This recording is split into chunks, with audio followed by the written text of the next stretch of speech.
it seems like they tend to force the puck to Matthews. Tonight, they just put it on net. If they can do that when Matthews is back, I think it just becomes way more effective on the power play. Thoughts? I made a joke during the game, like, all it took was getting Matthews off the power play to fix it. It's no shit. You don't want the guy who scored 69 goals not playing on your power play. But there is an element of truth to this, is that how much of this was just pucks going to the net here tonight? Look at the first goal. It's Mitch skates in, doesn't see the screen, pulls back to Riley. Nyes and JT are there. Puck through. It's in the net. Second goal, Nyes' net front. Willie out from the corner, off the D-man shin pads. Lucky for sure, but it's Nyes battling again in the back of the net. Third power play goal here tonight. Again, Rosie, you want to guess what happens? Puck from the point, Matthew Nyes in front, tips it in. And it's like, hey, sometimes it doesn't have to be this beautiful play that's tape to tape to tape and backdoor tap in and we're on the highlight reels. It's just put the puck on net and good things will happen. Did it feel like there was an element of just settling down and we don't have to give it to somebody here tonight, whether it's 5-on-5 or power play, that allowed them to score with a little bit more ease? I mean, yeah, that's been the theme for a while now, whether Auston Matthews is in the lineup or not. If you wanted to give a specific reason on why it happened, I think that's the most obvious one to point to, sure. But I mean, that one from Morgan Riley just has eyes. That could easily catch an elbow pad or a jersey any other night. The one from William Nylander off a knee and in, I mean, that's just the ones that it just could have happened on any night of the week, whether Auston was there or not. And it's just like, I thought this morning, I said, hey, is it make sense that getting Auston Matthews out tonight is going to jog something loose? No. But is it going to be something weird and silly like that makes it happen? When you're in those kind of funks and just nothing is going right. Yeah, that's why you simplify the game. That's why you funnel pucks to the net. You're just looking for that greasy one, looking for a little bit of puck luck. Good things happen. Bang in that one like you're mentioning.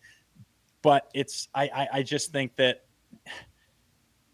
those just happened today, and it did take something odd like having a totally different look. I think the exact same thing is very possible with Auston Matthews, but if you had to pick a specific reason, you could say, yeah, maybe instead of having that glaring 70 goal scorer right there tapping his stick, knowing that if I get it to him, there's as good a chance as anyone it ends up in the back of the net, maybe that simplified things for them to get to the net and make those plays. But again, I think they've made plenty of the plays that they did tonight with Matthews in, and they didn't end up in the back of the net. You know what I'm saying? So it's a bit of puck luck, but again, it just takes something silly like that when you're on such a drag and such a slump and a skid that they've been on, specifically on the power play. It's usually something weird like that you just that doesn't make sense to get it going. And I think Auston Matthews is going to be back in probably sometime this weekend or next week, and I think that the formula needs to stay exactly the same. Wait, so you're not putting him on PP2? Like, what is the reason with them being better with it? Honestly, like I don't know. It's bigger than a little taste of it. There's 55 games almost of. I think it's 57 now. It's odd, man. It's very odd, and it doesn't make sense. But I don't think it's something anyone wants to get into too deep when you're talking about having success without a 70-goal scorer on your wing. I know. You guys talked about it on this morning's show. I heard Nick bring it up. I brought it up on mine as well. Talked to Vic a little bit separately. Like, they were 35-19-2 without Matthews in the lineup going into tonight. 36-19-2 now. The other thing that was kind of hilarious as well on top of that, Nick brought it up, was guess where Matthews was when the team won games 5 and 6 to 4-7 in the playoffs? Not on the ice. Like, how does this happen, right? I'm just like watching this tonight. I did another like betting show this morning too, and the guys were talking to me. As soon as the Matthews stuff was announced, people were betting on Boston, and the money was coming in on Boston. And the guys I was working with were like, we're not betting the Bruins here. Like this, we're just gonna wait for a better price on the Leafs because they seem to just win without them. Like I don't know what's going on. It's weird Well, stuff. we were talking about the value this morning. I'm going, how are they favored when they Yeah, I have know. been swept the season series on them for 2 years in a row, 8 games? They are coming off an absolute heat or 2 shutouts. Pasternak just got a PP whack, and when he gets that, he comes out guns blazing. And we're without our number one by far hockey player, and Yeah. we're heavily favored.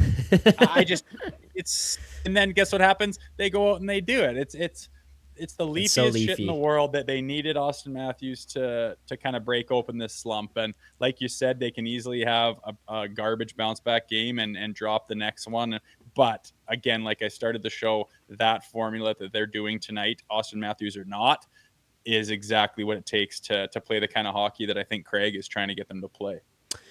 If you are watching right now, you haven't subscribed to the channel, make sure to do so. The Leafs Nation 401 on YouTube. You can find Rosie Monday through Friday, 11 a.m. Leafs Morning Take, him and the Golden Muzzy over there. And I think I saw Nick like cleaned it up a little bit after what he had the other day. So that's nice to see. Not Not quite as really. much. Yeah. I mean, what's worse, Rosie? What's worse to look at, his or mine? I think mine looks a little bit more like haggard. I Yours is tuned in. more. I heard you chirping me the other day. Well, you had the beard with the pubes, the pube beard going on. That's not my favorite. Sorry, you're younger than me though. That's the style these days. I'm jealous. I can't grow anything. But the Golden Muzzy's got the handle Yeah, and the whole handlebars Fu Manchu going. I got to give it to him. I'm sorry. yeah. No, that's fair. Final thing that I want to ask you here. Yeah, I was talking about it when you got in. You gave me some shit because it took so long to get to. But Stolarz, what a stud, man. 29 saves here tonight. And this is not just a one-off for the guy. He has been a mutant all season long. He looks calm. He looks like nothing is phasing him. And just another stellar performance here tonight where, you know what? The team played amazing, but like one goal and it could kind of change the vibe of the game. And he just says, not tonight, fellas. I'm not letting one pass me. Big time. You could play. There's plenty of games in the past where they've played like that, say the first period and a half, and then that goal goes in and it's 1-1. Maybe Yeah. the goalie's kind of having an off night. Oh, that other one that maybe coulda, woulda, shoulda had on a good night. Now it's 2-1. The whole game's completely bloody different. There's 6, 7, I can think off the top of my head, huge saves that he makes look routine. He's just everywhere. I mean, it goes back door to Pasternak leaning on his knee one-timer, and like that's just in the back of the net, and he's just calmly over there with this fat pad flat on the ground and just no chance, turns it to the corner. It looks like nothing. It gets to the point where you almost take it for granted and you start to just assume he's going to be there because he is. Like, how many times can you count a real softie by Stolarz this entire year? Seriously. Like, zero, like Yeah. maybe one or a halfer, like hardly anything, man. He has been a rock solid, consistent goaltender for the entirety of his tenure in Toronto, and he's been thrown into the fire with an early injury from Joseph Wall. So a deserved shutout. I wanted him to get it badly because he very much deserved it. You almost jinxed Again, it though. You know you I did. I didn't say you got to. It's physically got to say the word, Okay, dude. okay. Relax out there. Some other people are just flat out just. I'm pretty sure they're Habs fans just mashing the send on shut out. Not gonna work this time, boys. I saw you. I saw the tweet. And I went, whoa. And I was like, yeah, you didn't say the word. I was ready to take heat. Yeah, but to that point, I mean, Jonas Siegel tweeting out, Stolarz has a 958 save percentage at 5-on-5 this season. Obviously taking out penalty kills there, but stopped 182 of 190 shots at 5-on-5.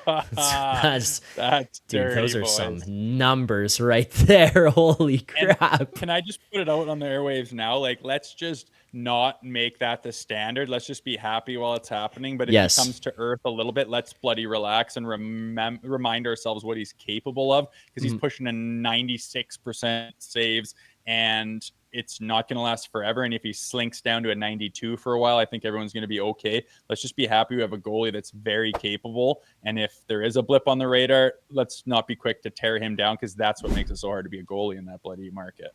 For more content just like this, including game previews, post-game live shows, Leafs Morning Take, Monday through Friday with Nick Alberga and Jay Rosehill with special guests, as well as instant reaction videos. Make sure to be subscribed here to the Leafs Nation YouTube channel. Turn on notifications so you don't miss anything, and drop a like.